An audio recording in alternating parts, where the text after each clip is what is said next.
Social media پر ان دنوں ایک تصویر وائرل ہو گئی ہے۔ وہ تصویر ہے ریحام خان جو اینکر پرسن ہیں ان کے شادی کی۔ چرچے چل رہے ہیں کہ انہوں نے شاید چوتھی شادی کر دی، لیکن انسٹاگرام پر جو ریحام خان کا اپنا اکاؤنٹ ہے ان پر تصاویر رکھ کر بتایا ہے کہ ان کی تیسری شادی جو انہوں نے بلال مرزا سے کی تھی، ان کی دوسری سالگرہ کی تصاویر شیئر کی ہیں۔ ریحام خان نے پہلی شادی اپنے کزن اعجاز الرحمان سے 19 برس میں کی تھی جو 12 سال تک چلی، اور دوسری شادی انہوں نے 2014 میں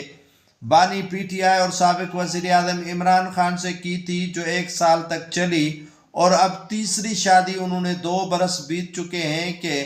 بلال مرزا ایک شوبز سے تعلق رکھنے والے نوجوان سے کی ہے۔ اب ان کی دوسری